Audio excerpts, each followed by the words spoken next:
briefing ngayon, April 25. Sa sectoral meeting kaninang umaga, inaprubahan ni Pangulong Ferdinand Marcos Jr. ang panukala ng Department of Information and Communications Technology na i-extend pa ng 90 days ang deadline ng SIM card registration. The original SIM card registration deadline was set for tomorrow, April 26. And to give us more information on this, we have with us DICT Secretary Ivan Uy. Good afternoon, Secretary Uy. Good afternoon, Daphne, and good afternoon to everyone, especially to the Malacañan Press Corps. So, as was introduced by Madam Daphne earlier, in the sectoral meeting this morning with the President has approved our recommendation to extend the SIM card registration by 90 days. So within that 90-day period, we urge our kababayans to take advantage of this extension to register the SIM cards. So far, we have about 82 million SIM cards that have already been registered, and we anticipate that there'll be probably around 15 to 18 or 20 million SIM cards that needs to be registered, that are active. We're anticipating that the total SIM card registration will be about 100 million, more or less. And the remaining 50 million are the ones that are disposable, so to speak. The ones that are being used only once and for different purposes, either for telemarketing purposes or for scamming purposes. So with that 90 days, we believe that that will already give a lot of time to the public in order to fulfill the requirements of the law on the SIM card registration. We have noticed in the past few days there was a surge in the registration. Earlier, for several months, actually, we were only registering about 100,000 SIM card registrants. But in the last 2 weeks, we were averaging more than 1 million SIM card registration per day. So that just goes to show that the issue is not really limited ID or anything. It's just our bad habit of delaying to the last minute, the compliance to the law. So this is the last chance. The law actually has our hands tied. We're only allowed to do this extension once, and up to a certain period of time. Thereafter, it will be a hard deadline. And those who do not register will lose all services. They will lose the number. They will lose access to their their SIM card, which means they cannot call out, they cannot receive calls, they cannot text, and they will lose access also to their e-wallets and whatever financial services that are linked to their SIM cards. So I urge the public really to register quickly. We are exploring some options that will be available to us in order to incentivize our public to register. We did not put those conditions in the first SIM card registration, but because of our observation that people are not taking our deadlines seriously, we are now exploring other options to incentivize registration. So one is that we're talking to our telcos. During the 90-day period, we will observe the rate of registration, and after a certain period of time, we're seeing maybe 30 days or 60 days into registration, we will start deactivating some services on the SIM card. So for those who are registered within the first 30 or 60 days, we're still deciding on the date. But let's say after the 60 days, you will lose your access to your Facebook accounts or to your TikTok accounts. But you still can use your phone, you can still call, you can still text, and then after a certain period, you will lose your outgoing calls. So that way, ramdam nyo kung anong effect na hindi kayo nagpaparehistro. And so eventually, once we reach the 90-day period, you will lose completely all services to all your SIM card. So those are still being threshed out by the telcos as to which ones will be easier for them to implement and how do we schedule the gradual reduction of the services.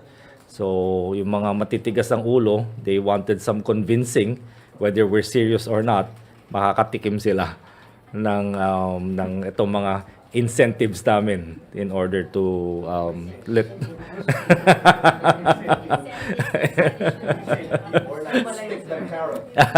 yes, minsan siguro, you know, that's the only language, you know, that some of our countrymen can understand. So, so with that, kinausap namin yung telcos, baka kung pwedeng kung mga registration, dagdagan ng load or something. Malulugi daw sila doon. So kawawa naman sila. So we're exploring the possibility of gradually doing this. That way, it will definitely make the public feel that we're serious with the deactivation without completely cutting them off the services. But after the 90 days, that's when they will feel the full cut off of all services. So with that, well, I'd like also to remind everybody to be very alert on all the scams, tech scams that are going around. We've noticed that before the announcement of the SIM card registration, I'm averaging about 6 or 7 tech scams a day. But after we announced the SIM card registration, it was down to about just 1 or 2 tech scams per day. But recently, because of the nearness to the registration, and apparently many of the scammers saw an opportunity now, because people are rushing to register, they're now increasing again. There's tech scams by posing as your bank and you know, telling them they're so and so bank, and that you need, because of the SIM card registration, you need to update your SIM numbers, and that you need to register with them again and provide them with all those details. Those did not come from your banks. Those did not come from your banks. So do not be fooled by those. That's another opportunity that they saw in creating this social engineering, no, to deceive the public. Unfortunately, with this announcement of a 90-day extension, we expect that tech scams will going to increase again, because we've now given them a 90-day window to continue their nefarious activities. So it was a pro and con thing, and it was difficult for us to make this decision. But we want the public to avail really of the SIM card registration. Ultimately, it is really for our own good and to protect the public from all these criminal activities and all these scams that are going about. So I'm just issuing this warning to the public. Expect an increase in the scams within this 90-day period, because we've just opened the floodgates again to them to use the text messaging, because these are all non-registered SIMs. So with that, I think we're okay. Do we have some time for some questions? Yes. Go Okay, Chona, you, Radio Inquirer. Sir, good afternoon. How are you going to address the problem na marami po ang gusto magparehistro pero down ang system, hindi nila nakakapasok sa sistema ng mga telcos? I think hindi naman down nung past 6 months, no? There may be down, maybe a day or two, but it's not consistently down. So kung nag-down nung time na yon, then try again. There will definitely more times that it will be up. And in-address na yan ng mga telcos. A lot of the telcos have increased their capacity, have increased the availability of their system. So I don't think that's an excuse for them na just because once or twice sila nag-try down for the rest of the 178 days hindi sila nag-register. Okay. Kathy Valente, Manila Times. Ay, good afternoon, sir. Sir, isa rin yung problema yung more than half daw po ng mga SIM card holders ay walang government-issued ID. Will the government daw honor the other IDs? Kasi may mga instances daw, sir, na isang SIM card holder na may valid ID, kaya niya mag-register ng more than 10 persons, other people, SIM card ng other people. What are the measures in place po para ma-avoid yung ganitong abuse? And paano po pala natin matutulungan yung mga nasa malayong lugar? Meron ba tayong mga places where they can register in person or mga booths po? Thank you. Opo. Number one, on the ID, actually our system is allowing even barangay-issued IDs. So barangay is already the lowest government agency, no, or government entity, and they're fully accessible by all the residents within that barangay. So a barangay-issued ID is a government ID. And they can just go to the barangay to do it. In many of the barangays, once you go there to apply for a barangay ID, you can also use their facility. The barangay captain or the barangay officials can register for you on your behalf using your mobile phone and accessing their data or accessing their Wi-Fi or internet service there. So that's how liberal the ID system. It doesn't have to be a driver's license or a passport.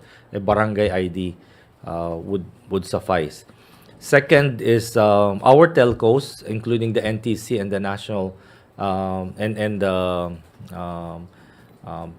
the national ID system, the PSA, actually has been deploying their mobile units, no, to many of the remote areas and informing those remote areas through their barangays as to what date and time and period they will be in those areas, so that the residents of those barangays can go to them. They set it up in the barangay hall so that they can do the registration.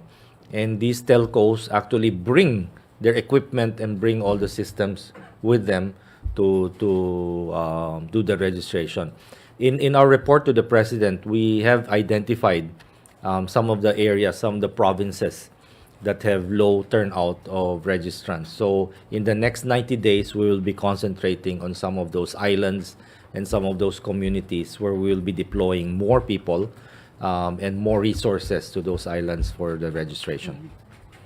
So since we are live on television and in social media, I will repeat it in Tagalog. Pwede ang barangay ID para magparehistro ng SIM card.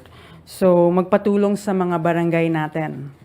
At sa mga wala pang national ID, hindi naman ito yung only requirement para sa registration. Pwede ang barangay ID. Okay, next we have Pia Gutierrez, ABS-CBN. Hi, sir. Sir, ano po yung mga naging consideration ni President Ferdinand Marcos Jr. in approving the recommendation? And at the same time, sir, what were the reasons of the DICT to recommend the extension, considering a few days ago sabi niyo wala ng extension despite the request of the telcos? Yes, actually, it had a very positive effect by not announcing any extension. Nagkaroon tayo ng malaking registration in the past 2 weeks. Siguro kung nag-announce tayo ng extension na napakaaga, hindi tayo abot ng quota natin. No? We were just hitting 100,000 to 200,000 per day. But the last 2 weeks, because we did not really decide on doing that extension, we were hitting 1 million registrants per day. So clearly, matitigas lang talagang ulo ng ating mga kababayan. They always just want the last minute, and they're always hoping and for an extension. So kaya medyo we have to adapt a very a rather more stronger stance against this, continuing to provide extensions. In fact, our Bureau of Internal Revenue also has the same problems, especially for registration. Our COMELEC also always have the same problem, no, with registration of new voters. They provide a deadline, and on the last day, dudumugin ng mga tao yung ano. So it's a bad habit, and I think we should start being more responsible in complying. When we say a deadline, it's really a deadline. Thank you. Tama ba, sir? The low turnout was the main reason for the extension. Actually, it's not the low turnout. It's we are already at 82 million. 82 million. And as I said earlier, the 168 million original number is not an accurate number in terms of legitimate SIM card users. The expected number would be about 100 million, more or less, maybe 110 million on the high side. So with that number at 82 million, we are about 80%. We are about 80% registered. We did a comparative study. We did a comparative study in the other jurisdictions in other countries where they also had SIM card registration efforts. And based on those studies, the actual number is really about 70%. So when you're talking 70% of all SIM cards issued being legitimate SIM card users, sa 168 million natin, mga nasa 100 to 110 million. So we are expecting maybe about 20 million pa ang hindi nakapagrehistro. And because that's all still a significant number, 20 million. So the president has decided to allow the extension of 90 days. You know, if we continue at 1 million registrants per day, 90 days should be 90 million registration. But of course, that is being naive, and we expect that itong 90 days na ito, mukhang magda-drop yung mga registration for the next 30 days, no? Baka we might be back to 100,000 or even less for the first 30 days, and then it will start picking up again when the deadline starts coming in. That's why we are exploring with the telcos the possibility of incentivizing them by letting them taste what it would be like if certain services are no longer available to them if they do not register. Sir, last na lang. Sir, why only 90 days? Why not 120 days, which is the maximum period allowed by law for the extension? And also, sir, ibig sabihin may possibility pa po ba for another extension if lower than expected yung registration after 90 days? I don't think so. I think 90 days. We all had an extensive deliberation on that, and we feel that 90 days is more than reasonable enough time for everybody to register. The remaining for 90 days, we're talking about 120 days. For the remaining 30 days, we are exploring other possibilities on what to do with that. We might allow that after the 90 days, all SIM cards will be deactivated, but perhaps they can do some catch-up registration even after their SIM cards have already been deactivated. So that might be one of the options, but that has not been decided. So for now, 90 days is the hard deadline, and whether you like it or not, we are going to deactivate all SIM cards after the 90-day period. Okay. Nestor Corrales, Philippine Daily Inquirer. Sir, you mentioned earlier that it was not the low turnout that prompted the president to allow the extensions. Were there other compelling considerations that allowed the president to allow these extensions, sir? Well, for one is that when the statistics came in, when we're looking at the low turnout, we discovered that some of the low turnouts were in the island provinces like Dinagat, Siquijor, Camiguin Islands. So these are some of the island provinces that are Tawi-Tawi, so Basilan. So with this, when it was presented, the president noticed that we need to put in more effort to deploy teams to those islands, island provinces in order to address the low turnout. Okay. Job Manahan, ABS-CBN News Online.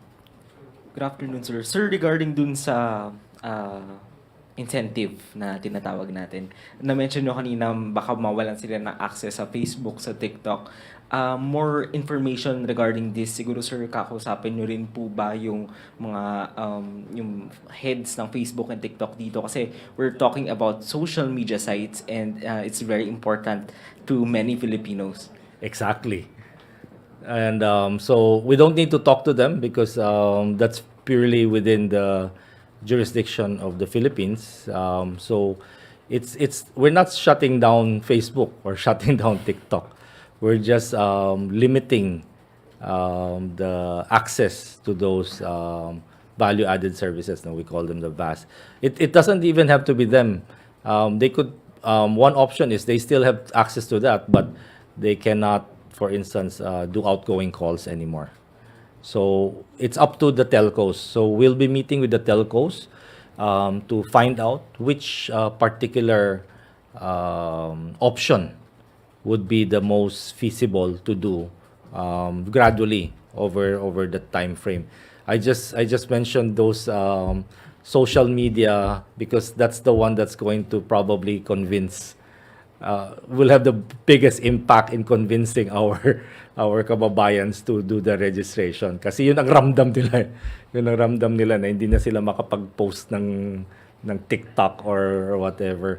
So tinitingnan namin. So mag-uusap na muna kami dahil that will require amendment to the IRR. So we will be working on those options.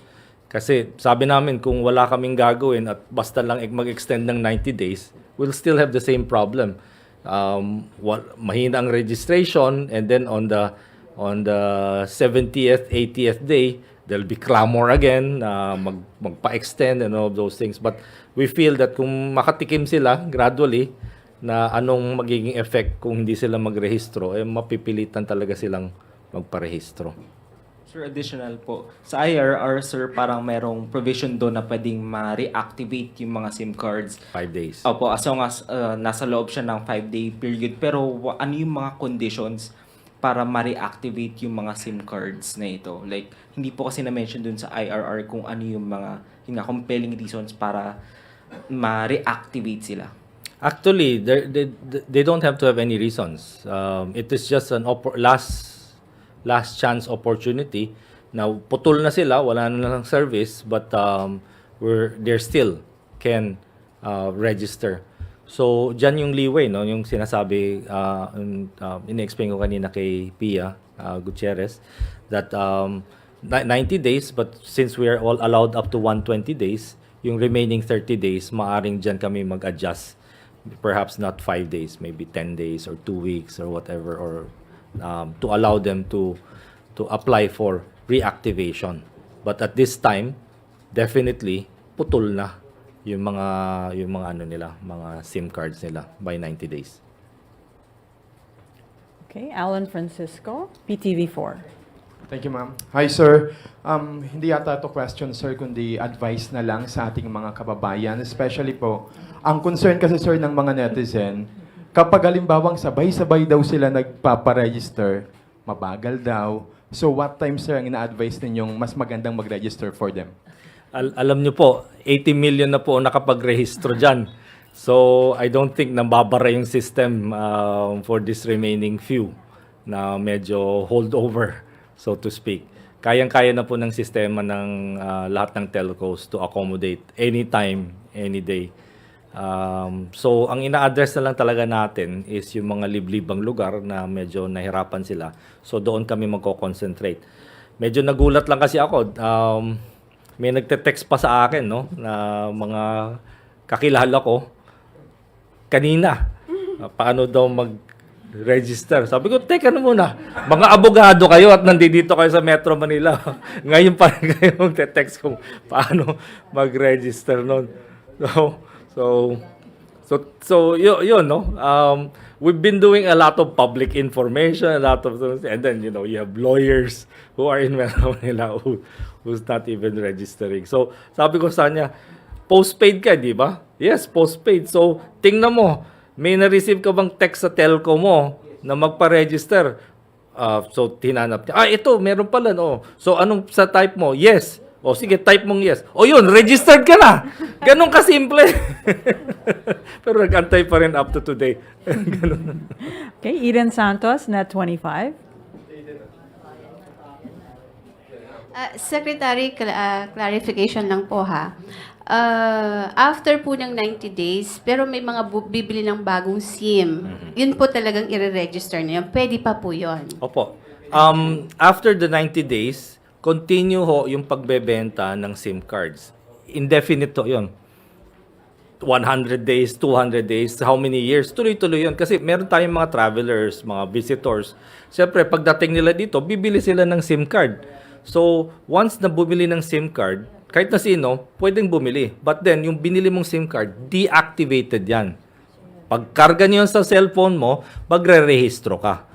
Oras na magrehistro ka, then activated. Thank you po kasi bibili ako ng SIM card eh. Heidi Sampang, FEBC.